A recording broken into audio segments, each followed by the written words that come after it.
Guys, I was listening to a podcast yesterday. This was the Ryan Russillo, Bill Simmons podcast. They were talking about some news regarding former Clippers coach and new Sixers coach, Doc Rivers.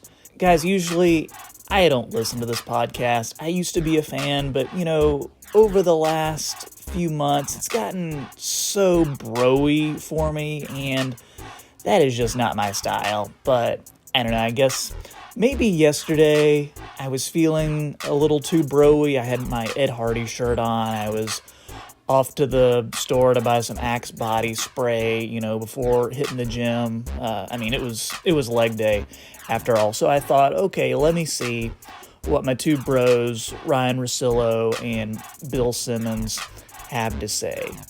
And to be honest, they had some interesting points on this whole Doc Rivers situation. And I'm going to get into that in today's video. Usually, I don't do coach videos. They're really hit or miss. Sometimes you guys like them. Sometimes they don't get too much engagement on the YouTube. But I thought this news was too interesting not to tell you about on the channel today. So I'm going to talk about all that in today's video, and I want to hear what you guys think too.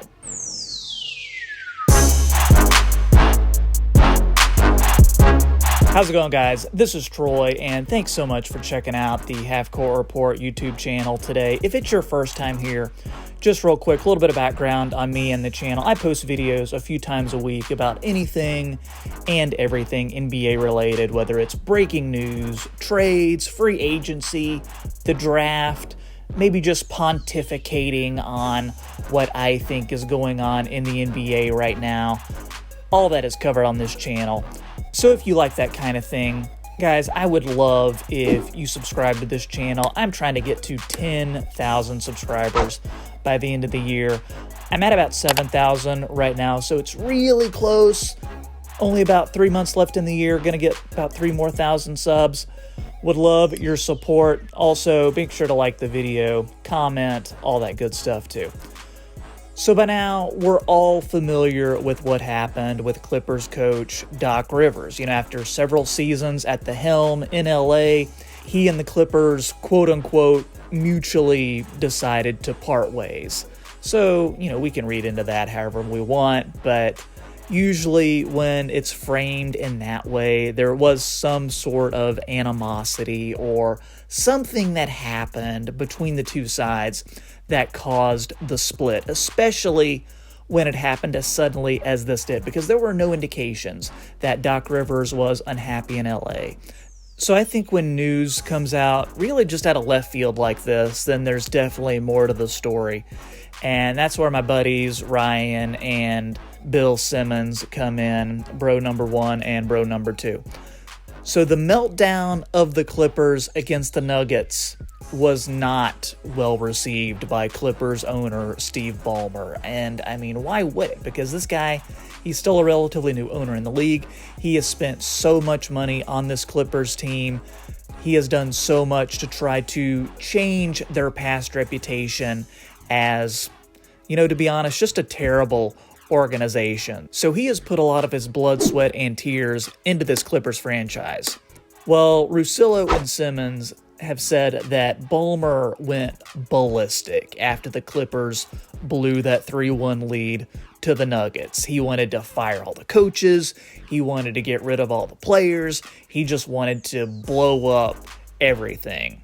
And yeah, that frustration is understandable because the Clippers have not had that history of being a winning franchise. They've never even made the Western Conference Finals. And as I mentioned before, Ballmer has spared no expense on the team. He's even got a new arena coming in for the Clippers. They've always had that reputation as just the redheaded stepchild of the Lakers, and Ballmer is trying to change that perception. And one way to not change that perception is to lose 3-1 to a team that a lot of analysts think you're better than. Now, beside the high-paid coaching staff, the high payroll, Ballmer had also implemented a very highly paid analytics team.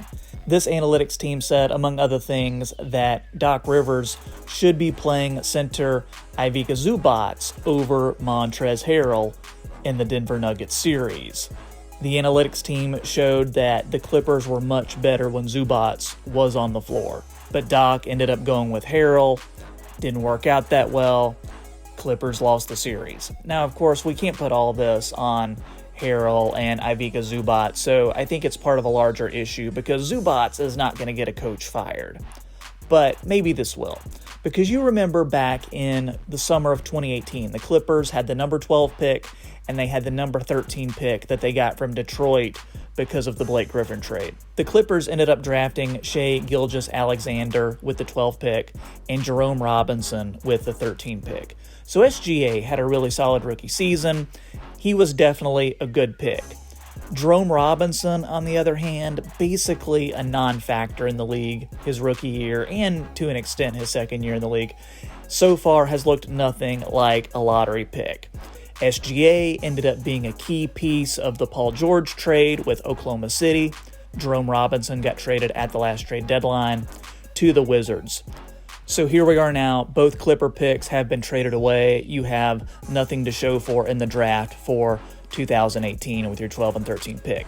But who was drafted number 14 in that draft? Well, it was a guy that Steve Ballmer really liked, Michael Porter Jr., who now plays for the Nuggets. Porter Jr. was a star in high school, one of the top players in his class, if not the top player in his class, out of the Seattle area, which is where Ballmer lived due to his association with Microsoft, being the CEO. He was very familiar with Michael Porter Jr.'s game.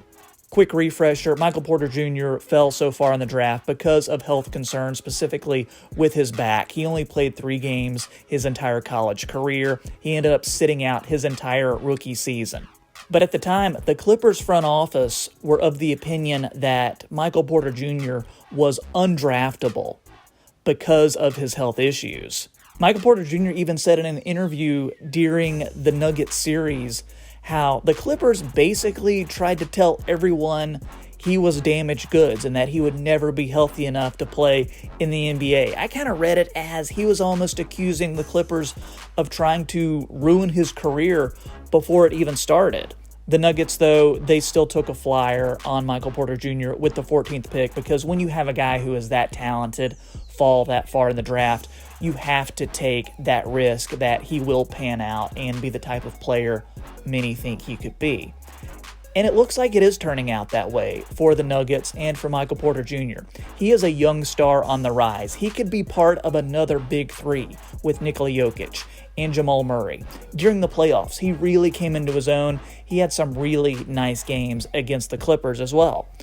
This is especially important because this supposed Clippers dynasty, or whatever many thought this dynasty could be, is looking like it could be over before it's even started. Let's look at it this way. Paul George and Kawhi Leonard only have a year left on their deals. They're going to be free agents after next season. And remember, to get Paul George on the team, you had to give up Shai Gilgeous-Alexander, which was a young building block for the Clippers. You had to give up 8 draft picks to the Oklahoma City Thunder. Those are draft picks that could have been used to restock the Clippers roster over the next several seasons. That's not going to happen. All this to say, the Clippers could be the team left holding the bag. No picks. Kawhi Leonard could leave. No Kawhi. Paul George could leave. No Paul George. So where do you go from here? This could really end up biting Steve Ballmer and the Clippers in a big, big way. So is it really a surprise that he's that angry and, who knows, maybe made a little bit of a rash decision in getting rid of Doc Rivers and just trying to rebuild this team on the fly from a coaching perspective, trying to get guys in there who are going to listen to what he has to say? But who are you going to get? Doc Rivers was a really good players coach, related to the guys on a level that they appreciated, they understood, and they respected. I guess the next question is, will there be more changes on the way in terms of the roster, in terms of more front office moves? I think that's something that'll be coming out in the coming weeks and the coming months. I'm excited to see what happens. Guys, I need you to tell me what you think in the comments. Are you supportive of what Steve Ballmer has done with the Clippers? Do you think this was the right decision just to fire Doc like this? I don't know. I'm still kind of up in the air about it. I think it might have been smart to try to run it back for at least one more year. Guys, thanks a lot for watching today. Make sure you like this video. Would love if you subscribe to the channel as well. This is Troy with the Half Court Report, and I'll see you next time.